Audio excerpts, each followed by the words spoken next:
मनीषा और आप देख रहे हैं उत्थान। और आज हमारे साथ हैं विवेक बंसल जी, जो सदस्य हैं कांग्रेस कार्य समिति के और हरियाणा प्रभारी। सर वेलकम, आपका बहुत बहुत बहुत बहुत स्वागत है। धन्यवाद। नमस्कार। सर जैसे कि हमें पता ही है कि अगले 6 महीने में विधानसभा का चुनाव आने वाला है यूपी में, उत्तर प्रदेश में। तो इसमें आपकी पार्टी ने क्या एजेंडा रखा है और क्या पॉलिसीज रखी है, इसके बारे में थोड़ा हमारे श्रोताओं को आप बताएं। देखिए, जहाँ तक आपने कहा कि एजेंडा से मैं समझता हूँ कि आपका अभिप्राय है कि कांग्रेस अपने घोषणा पत्र में मुख्य जो बिंदु है क्या रखेगी या मुख्य मुद्दे क्या होंगे।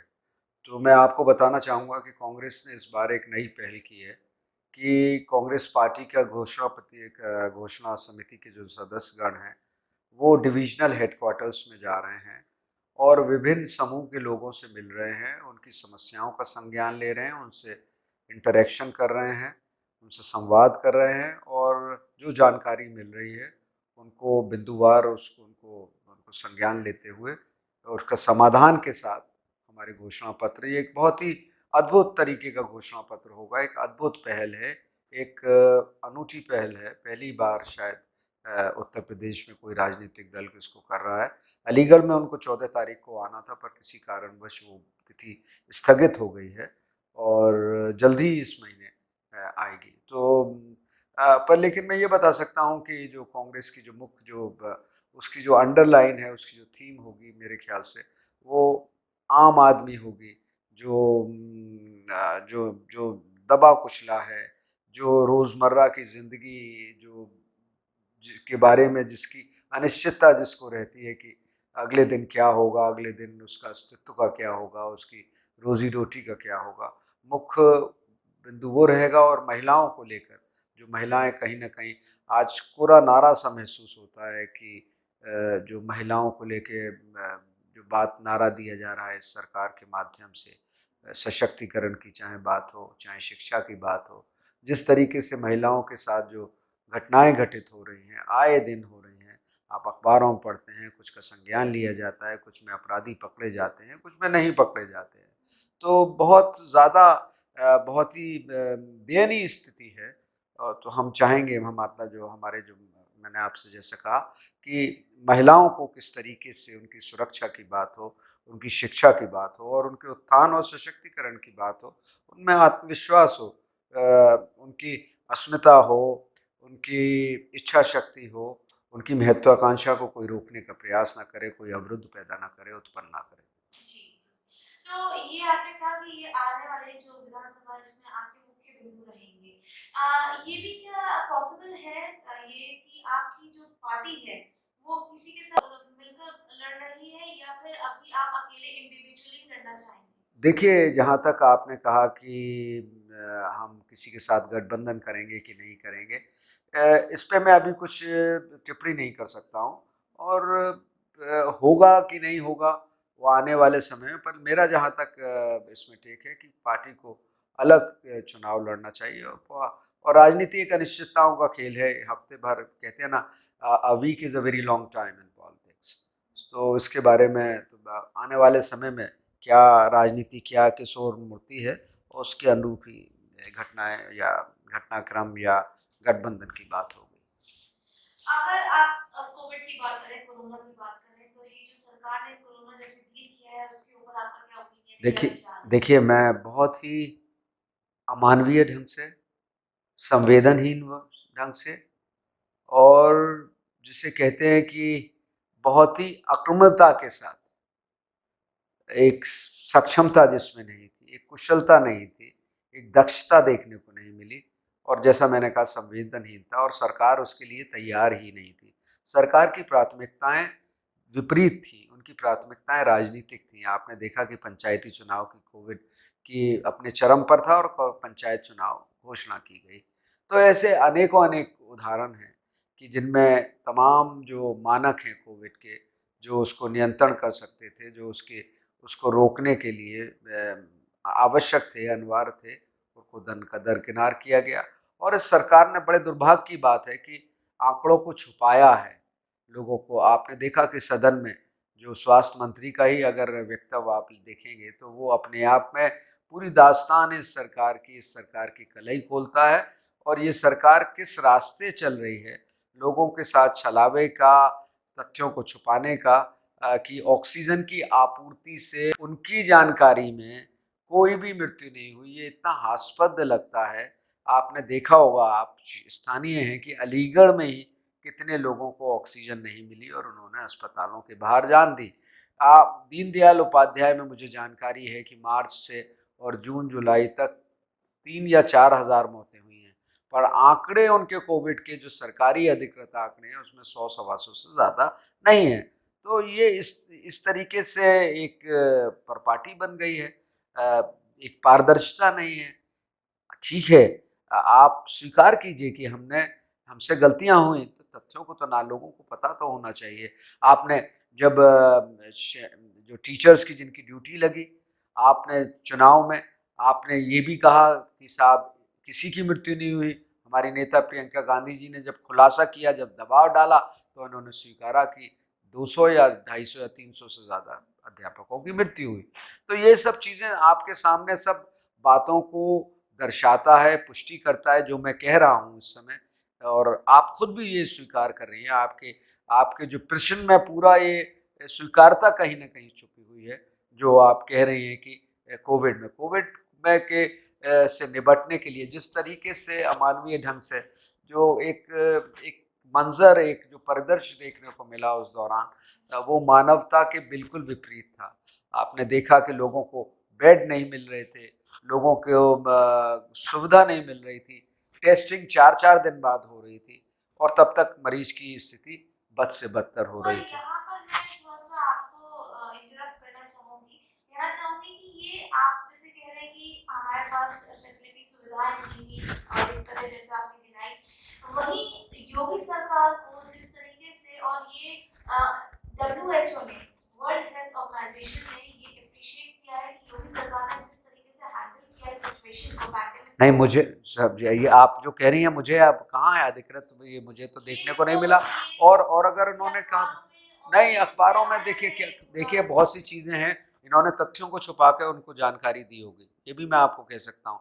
WHO अगर इनकी तारीफ प्रशंसा किस उस पर कर रहा है मुझे नहीं मालूम, पर जो आपने देखा, ये तो आपने रूबरू, आपको भी जानकारी मिली होगी कि अलीगढ़ स्थानीय रूप में किस तरह संक्रमण की क्या स्थिति थी। तो महामारी थी, महामारी तो 100 साल में कभी ऐसी महामारी देखिए 100 साल में डेवलप्ड कंट्रीज तक भी वो संभाल नहीं पाई नहीं सिचुएशन को। नहीं, डेवलप्ड कंट्रीज़ में आपसे ज़्यादा अच्छी चीज़, आप डेवलप्ड कंट्रीज़ में मास्क नहीं पहना था।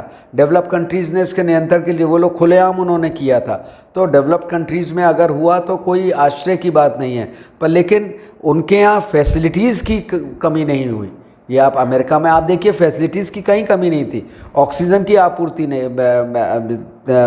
पर आप मौत के अगर आंकड़े देखें रेशियो वाइज, जो हमारी पॉपुलेशन है और उनकी पॉपुलेशन है वो कहीं ज़्यादा हमारी है, 135 करोड़ पॉपुलेशन। उस हिसाब से आपको नहीं लगता कि गवर्नमेंट ने बहुत अच्छी तरह से हैंडल किया है? नहीं, एक चीज़ मैं बताऊंगी, ऑस्ट्रेलिया के भी वन ऑफ द डिग्नेटरीज उन्होंने ये कहा है कि योगी जी ने कैसे हैंडल किया है, हमें ये आप योगी जी दे दीजिए, हम भी नहीं, ये तो मुझे आप कह रहे हैं कहाँ दिया है मुझे। अब नेट पे, अब मुझे तो नेट पे नहीं, नेट मैं इस चीज़ को बिल्कुल, अगर कहा है तो वो या तो वो अज्ञानी है, उससे तथ्यों की जानकारी नहीं है कि ऑस्ट्रेलिया के कौन से डिग्निटरी ने कहा है कि योगी जी को हमें दे दीजिए। तो योगी जी को तो कल लेते हो तो आज ले जाएं, मैं तो ये कहना चाहूँगा।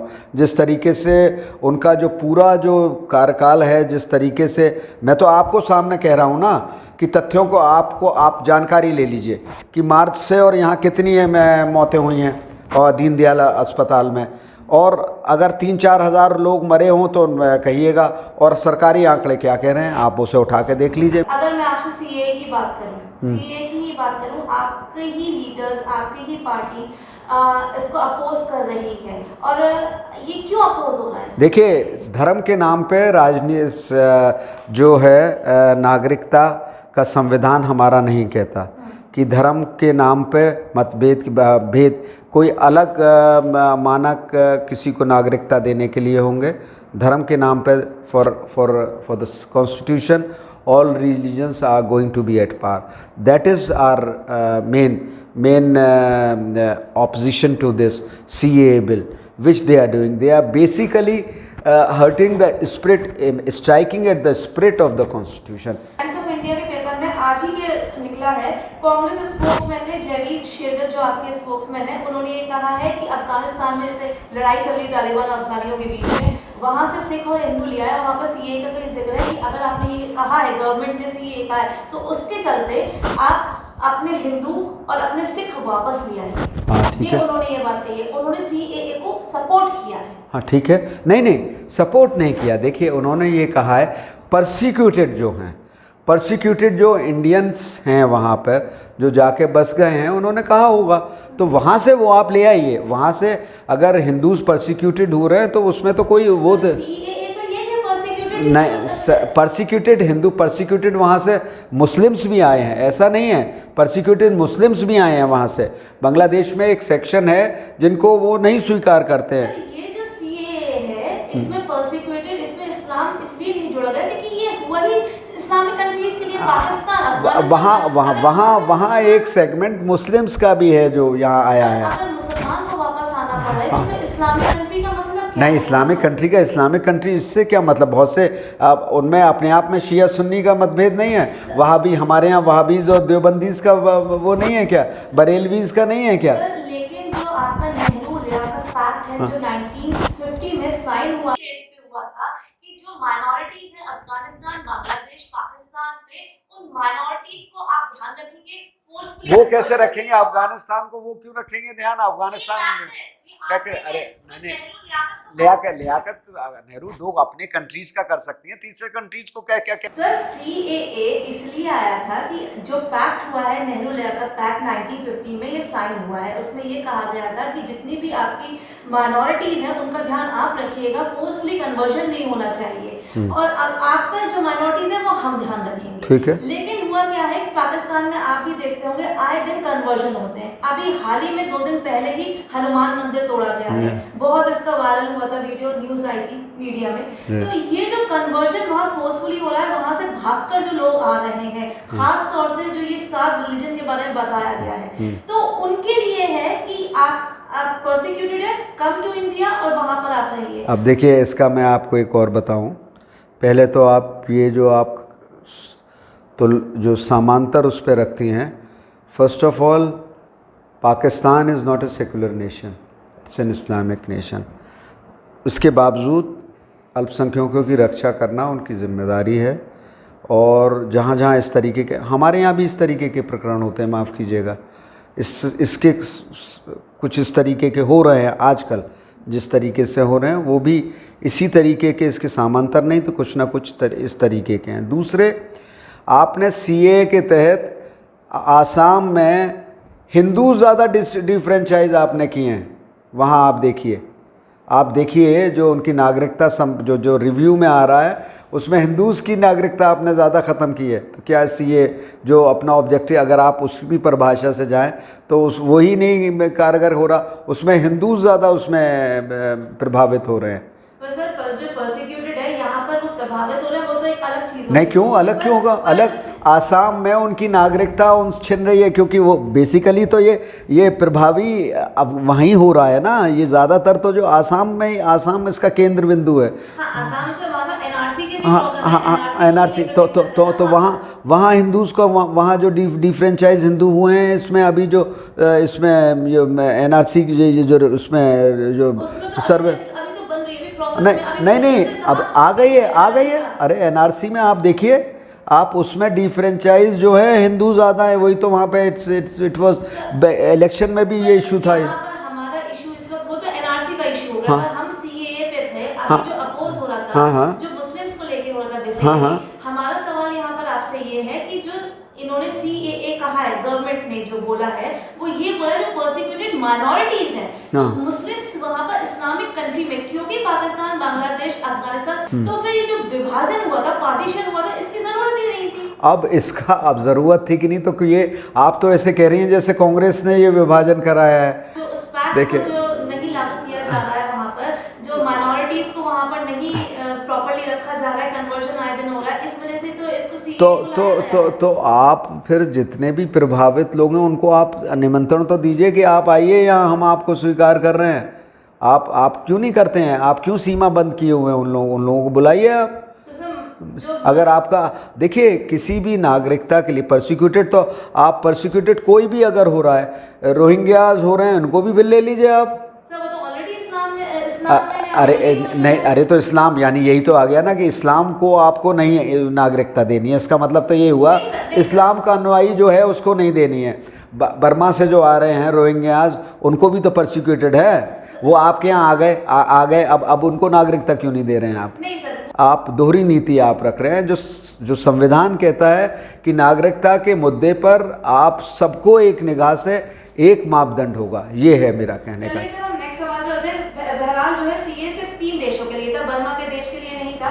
पहला बहरहाल जो है हम किसान आंदोलन पे आते हैं। आप किसान आंदोलन में जो प्रोटेस्ट आप कर रहे हैं, वो उसका क्या पॉलिसी, मतलब क्या सोच के आप उसका आप कह रहे हैं, क्यों उसका बहिष्कार कर रहे हैं? देखिए, वो किसी न किसी रूप में किसानों के हितों को प्रभावित कर रहा है, पूंजीपतियों को लाभान्वित करने की दृष्टि से है, और जो मंडी का जो सिस्टम है, मंडी पे जो लोग कार्यरत हैं उनको बेरोज़गार करने के लिए है, और किसान इससे प्रभावित हो रहा है। उसका जो न्यूनतम जो आज भी जो है जो मिनिमम प्राइस वगैरह का जो है, वो बाजारू उसके रेट के हिसाब से मुद्रास्फीति को जो है उसको समावेश करके नहीं है। और मैं तो ये कहता हूँ, देखिए, आप कोई भी बिल पारित करते हैं वार्ता की, देखिए, ये मैं जितना समझ पाया हूँ, ये किसानों को और विवश कर देगा और उनके हितों को गिरवी कर देगा पूंजीपतियों के हाथ में।